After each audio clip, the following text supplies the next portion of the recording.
할렐루야. 오늘 찬양 참 은혜 받았습니다. 주는 거룩하심이라. 할렐루야 감사드립니다. 제가 한 2, 3주 전에 말씀드린 것 같은데 이스라엘의 장관을 10번이나 지내고 또 총리를 3번 지내고 92세 나이에 이스라엘의 9대 대통령으로 지냈던 사람, 그리고 1994년에 노벨 평화상을 받은 사람 시몬 페레스라고 하는 사람, 이 사람에 대한 얘기를 제가 잠깐 한 적이 있습니다. 이분이 쓴 책이 저기 나오죠. 작은 꿈을 위한 방은 없다. No room for small dreams. 작은 꿈을 위한 방은 없다. 그런 책이에요. 아주 좋은 책입니다. 조금만 350페이지 되는 책인데 우리 북콘에 있습니다. 여러분 젊은 사람들 특히 가져가서 한번 보면 참 좋겠어요. 저도 저 책을 보면서 내가 이 책을 좀 더 젊었을 때 봤었으면 참 좋았을 걸, 그런 생각을 제가 해봤어요. 근데 이 책에 보면 그런 글이 나옵니다. 여러분 한번 물어볼게요. 기억의 반대말이 뭘까요? 기억의 반대말. 아마 여러분들은 다 마음속으로 망각이라고 대답할 겁니다. 근데 이 페레스는 그렇지 않고요. 이렇게 말했어요. 기억의 반대말은 상상이다. 그렇게 말합니다. 왜냐하면 기억은 이미 걸어온 길을 되돌아보는 것이지만은 상상은 아직 안 가본 길을 미리 가보는 것이기 때문이다. 그 말이 맞는 것 같아요. 그러면서 그는 이렇게 말합니다. 상상하는 모든 큰 꿈이 다 이루어지는 건 아니지만은 두드리지 않고 열리는 문은 없다. 그렇게 얘기합니다. 우리의 꿈과 상상이 다 이루어지지 않지만 두드려야 열린다. 두드려라 이 말이죠. 그가 그 아들에게 한 말이 있습니다. 네가 가진 꿈의 개수를 세어보고 내가 성취한 것의 개수와 비교해 보렴. 만약 아직도 내가 성취한 것보다 이루어지지 않는 꿈의 가지수가 더 많이 남아있다면 넌 아직 젊은 것이란다. 아직 내 꿈이 더 남아있다면 그건 넌 젊은 거야. 꿈이 있는 자는 젊은 거다라는 거죠. 자, 그렇다면 여러분, 우리는 평생 꿈과 상상력을 가지고 이 땅을 살아가는데요.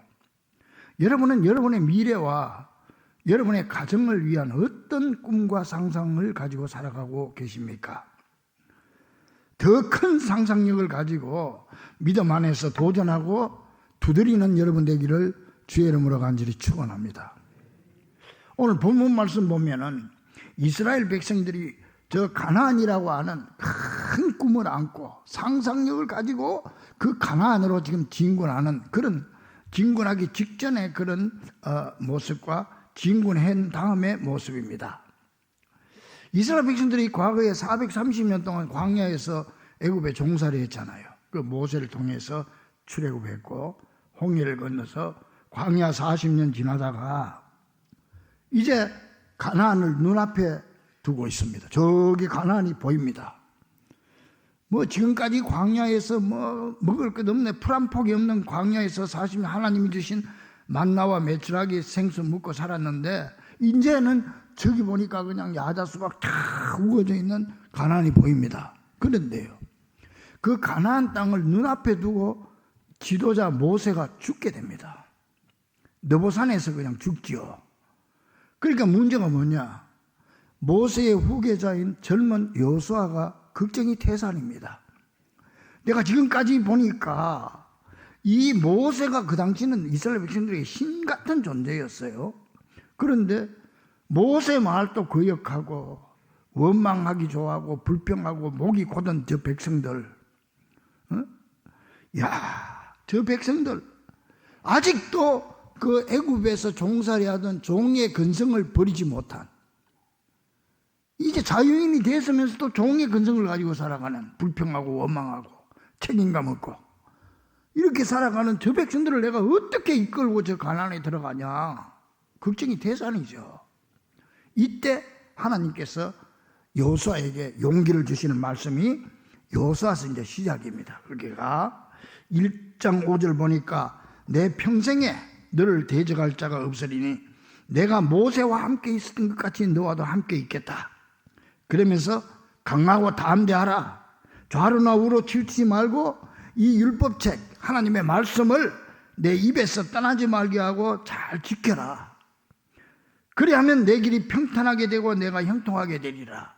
여러분, 우리 모세 이 여호수아 같은 심정으로 우리가 어두운 세상, 험악한 세상 살아가는데 우리가 주님이 주신 이 말씀이 나에게 주는 말씀으로 이 시간 받아들이면서 한번 같이 고백할 수 있기를 바랍니다. 같이 한번 시작. 그리하면 내 길이 평탄하게 될 것이며 내가 형통하리라. 할렐루야. 오늘 이 말씀이 바로 여러분에게 주는 하나님의 말씀이 되시기를 간절히 축원합니다.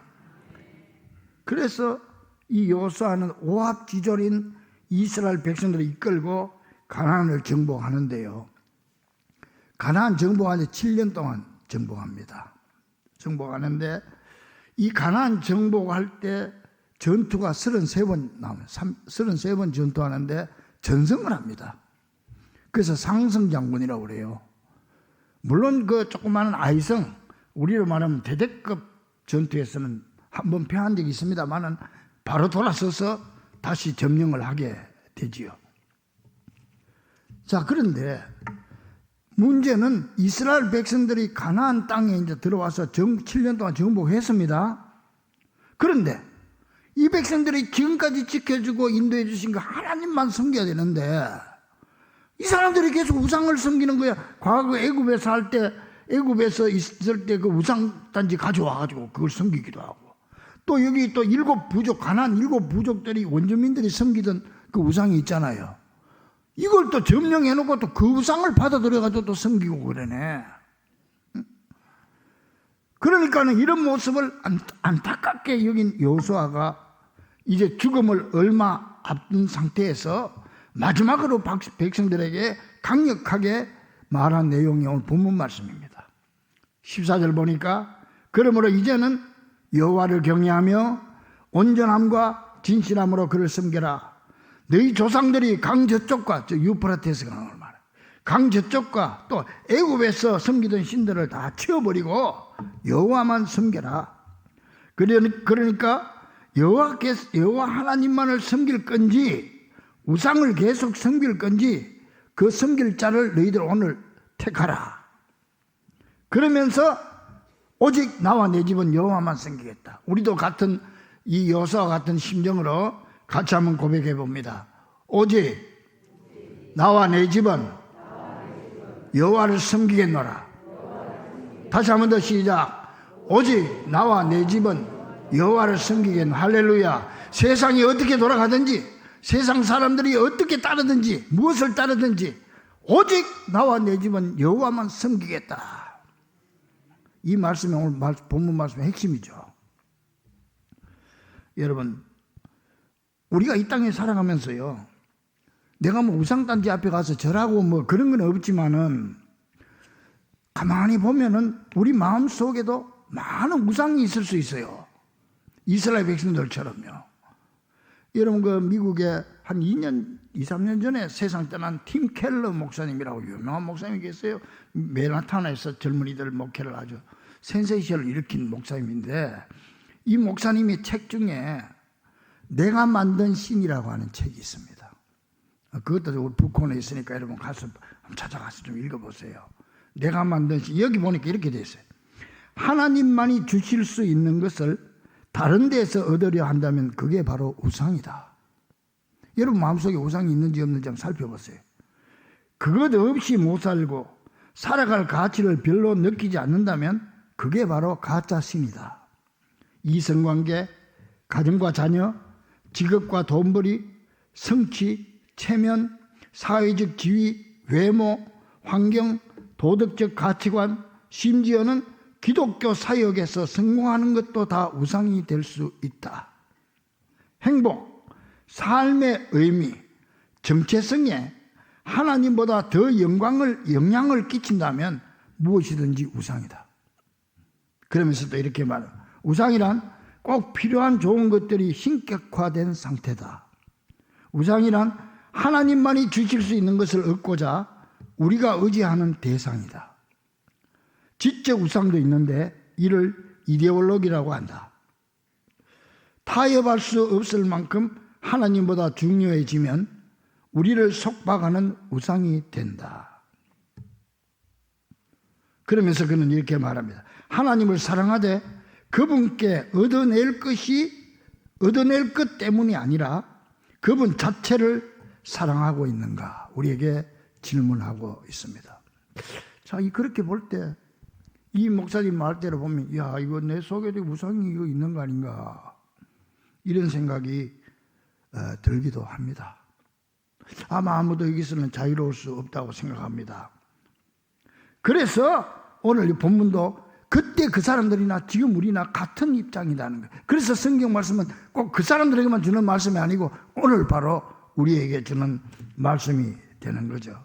그래서 오늘 우리도 이 여호수아처럼 오직 나와 내 집은 여호와만 섬기겠다고 고백한 것입니다. 저 오늘 본문 말씀 자세히 묵상해 보면요. 그러면 이스라엘 백성들에게 지금 문제가 뭐냐? 뭐가 문제냐? 바로 우리들의 신앙에 뭐가 문제냐? 한마디로 말하면 관계의 문제입니다. 관계의 문제. 즉 이스라엘 백성들은 하나님과의 관계가 삐뚤어져 있어요. 그러나 여호수아는 나와 내 집은 끝까지 하나님과 올바른 관계를 맺고 살겠다. 관계가 중요합니다. 여러분, 하나님은 우리와 거래하기를 원치 않습니다. 하나님과 우리의 관계가 거래 관계가 아닙니다. 올바른 관계를 원하는 것입니다. 우리가 하나님과 올바른 관계를 계속 유지하면 하나님께서는 약속된 축복을 아낌없이 부어주시는 분이십니다. 여러분, 신앙생활 하면서 거래적인 생각으로 신앙생활 하지 마십시오. 내가 예배를 드리면 오늘 주일 예배 드렸으니까 뭘 주시겠지. 내가 기도하니까 주시겠지. 응? 내가 이렇게 봉사했으니까 하나님 나한테 뭐 줘야 됩니다. 거래하는 거예요. 우리가 하는 모든 신앙 행위가 거래가 되어서는 안 된다는 거예요. 오직 여호수아처럼 하나님을 사랑하기 때문에, 하나님과 나와의 사랑의 관계 때문에 나는 주님 앞에 예배드리고 기도하고 주님 앞에 봉사하고 헌신한다. 할렐루야. 이런 마음을 가져야 되는 거예요. 어떤 사람이 새벽기도 안 나오다가요, 새벽기도 하루 나와가지고요, 자기 딸은 힘들게 나왔지. 나와놓고는 오늘 장사 잘 되나 안 되나. 응? 그래가서 별로 손님이 많지 않으니까 새벽기도 해도 별 볼 일 없네. 이게 무슨 신앙입니까 이게? 응? 이게 무슨 11조 생활 한번 해놓고 오늘 이달에 수입이 많나 적나. 참 거래적인 생각이에요. 하나님 사랑하기 때문에, 하나님의 은혜에 감사한 것 때문에 주님 앞에 봉사하고 기도하고 헌신하는 거예요. 여러분, 자, 그렇다면 우리가 하나님 앞에 축복을 받는다 할 때 어떤 관계가 잘 돼야 되냐? 첫째는 하나님과의 관계가 바로 써야 되겠죠. 그리고 가족 간의 관계가 바로 써야 됩니다. 여러분, 이 두 관계를 바로 세워나가면요, 하나님의 축복과 성공과 행복의 열매는 저절로 풍성하게 맺히게 될 줄로 믿습니다. 이거 삐뚤어지면은 절대 가정이 행복할 수 없고 하나님의 축복을 받을 수가 없어요. 자, 그럼 먼저 하나님과의 관계를 어떻게 지켜나가야 되느냐? 무엇보다 온 가족이 함께 하나님의 말씀에 순종하는 가정이 돼야 돼요. 그래야 하나님과의 관계가 좋아져요. 여호수아서 1장 7절에 나의 종 모세가 내게 명령한 그 율법을 다 지켜 행하고, 하나님 말씀에 순종하라는 말이에요. 우로나 좌로나 치우치지 말라. 그리하면 어디로 가든지 형통하리니. 하나님 말씀에 순종의 관계가 될 때 형통한다. 또 8절에 이 율법책 하나님 말씀을 내 입에서 떠나지 말게 하고 주야로 그것을 묵상하고 그 안에 기록된 대로 다 지켜 행하라. 순종하라. 그리하면이요. 대어포. 그리하면 내 길이 평탄하게 될 것이며 내가 형통하게 되리라. 그리 안 하면 안 주겠다는 거예요. 그리하면 주겠다는 거예요. 그리하면. 이렇게 온 가족이 힘을 합쳐서 하나님의 말씀에 순종하면 하나님께서 그 가정에 평탄한 축복과 형통의 축복으로 채워주신다고 분명히 약속하신 줄로 믿습니다. 그리고요, 또 하나님과의 올바른 관계를 세워나가려면요, 온 가족이 함께 예배에 힘쓸 때 하나님과의 관계가 좋아집니다. 그 대표적인 인물이 아브라함이죠. 믿음의 조상 아브라함.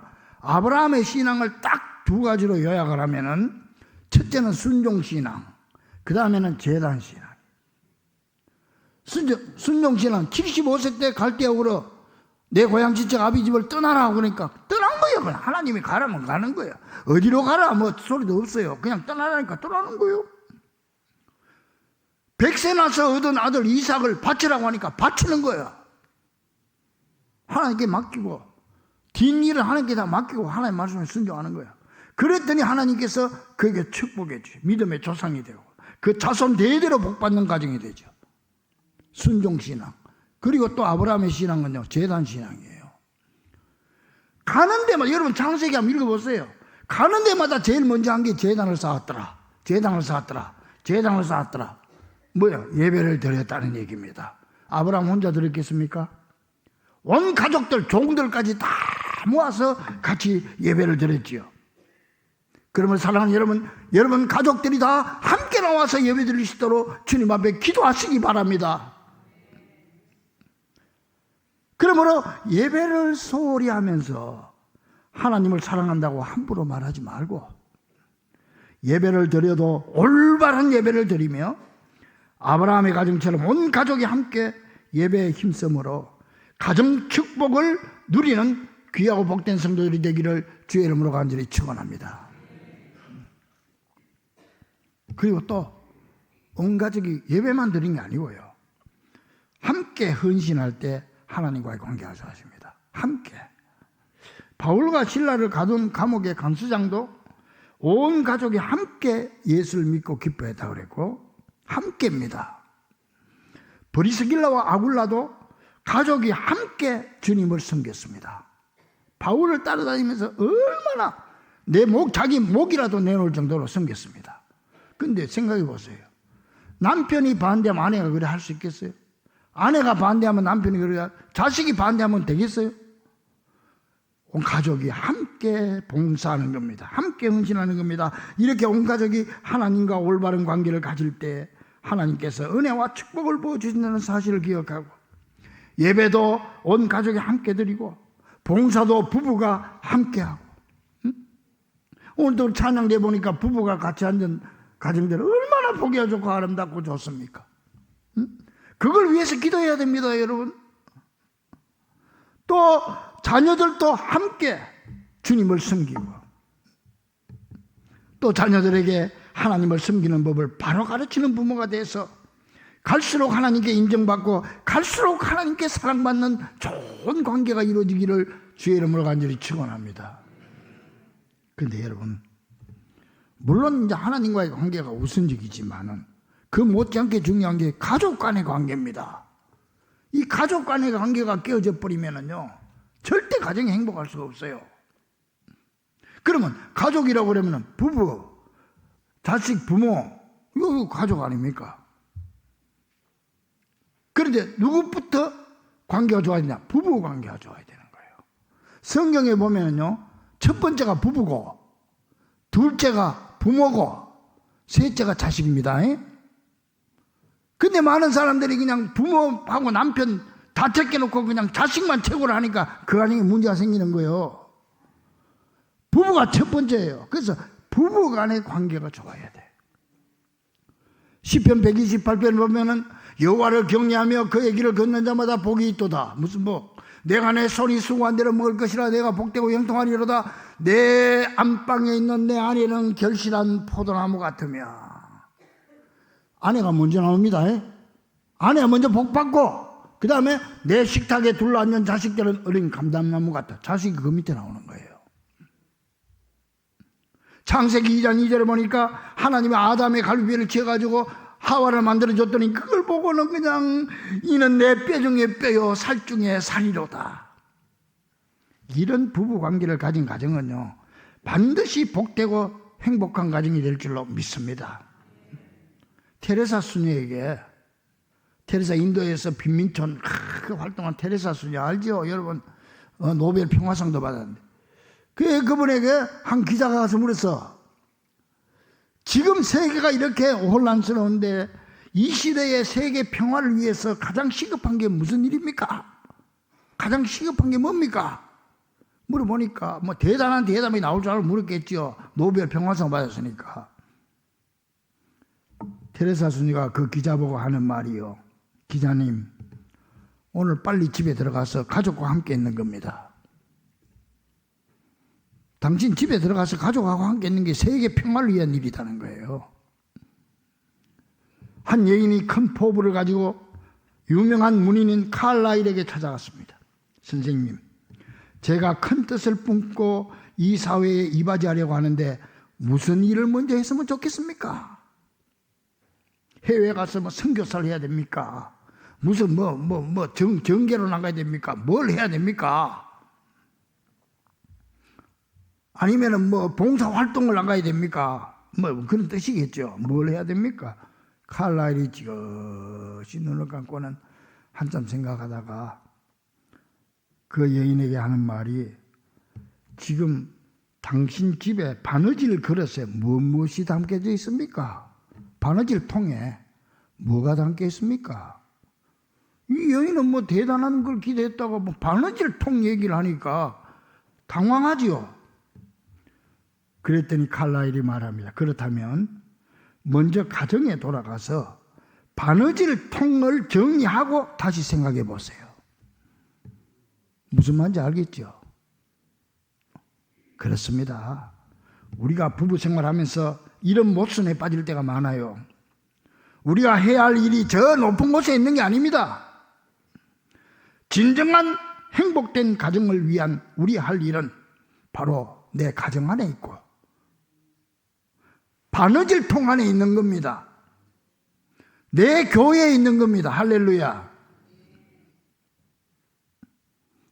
그리고 가족 간의 관계가 잘 되려면요, 부모는 자녀에게 말씀과 기도를 심어주고 자녀들은 부모를 공경함으로 순종해야 되는 거예요.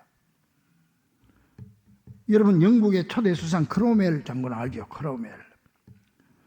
어렸을 때부터 그 어머니가 신앙적으로 잘 교육을 시켰어요. 그래 이제 장성에서 군대를 가는데 그 어머니가 성경책 조그만한 거 있잖아요. 사주면서 이 아들에게, 그때 전쟁 중이니까 전쟁터에 나갔는데 네가 가서 내가 보고 싶을 때마다 이 성경책을 봐라. 나도 네가 보고 싶을 때마다 성경책을 보마. 우리 성경책 속에서 서로 만나자. 그러면 어머니 말에 순종해서 그 성경책을 조그만한 걸 가슴에 포켓 성경 넣고 다녔어. 그러다가 전투에 나갔습니다. 전쟁터에서 총알이 탁 날아와서 맞고 쓰러진 거야. 아이고 난 죽었다 생각했는데 누워서 가만히 생각해보니까 어디 살아있는 것 같아. 그 이상하다고 아픈 데가 하나도 없어. 일어나서 보니까 그 총알이 성경책에 박혀 있는 거야. 그래가지고 이게 실제로 있었던 일입니다. 그래서 그 성경이 하도 그냥 신기해가지고 성경책이 어디 왔겠냐 봤더니 차성경을 이렇게 보니까 전도서 12장 1절에 딱 박혀 있는데 그 말씀이 뭐냐, 너는 청년의 때에 너의 창조주를 기억하라. 그는 그 자리에서요 무릎을 꿇고, 하나님, 내가 어머니 말씀에 순종해서 하나님의 말씀인 성경을 품에 안고 있었더니 하나님이 나를 살려주셨습니다.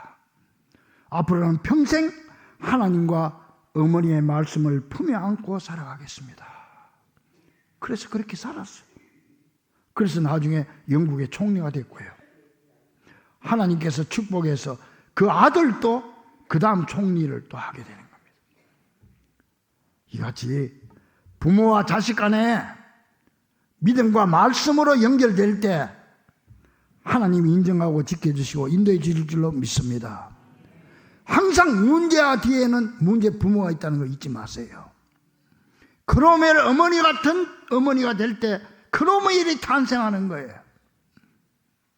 문제의 자녀 뒤에는 반드시 문제 부모가 있는 것입니다. 하나님의 말씀으로 양육하고 자녀들은 부모님 말씀에 순종하는 하나님이 지켜주시고 인도해주시고 높여주실 줄로 믿습니다.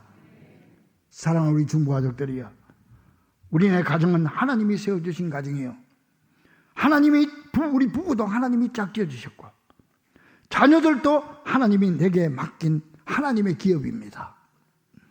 그러므로 먼저 여호수아처럼 누가 뭐래도 어떤 일이 있어도 나와 내 집은 여호와만 섬기겠다는 결단을 가지고 먼저 하나님과 올바른 관계를 가지시고 또 가족 간에도 올바른 관계 속에서 시몬 페레스 같은 꿈과 상상력으로 하나님 보시기에 복받기에 합당한 가정들이 될 수 있기를 우리 가정의 주인 되시는 우리 주 예수 그리스도 이름으로 간절히 축원합니다.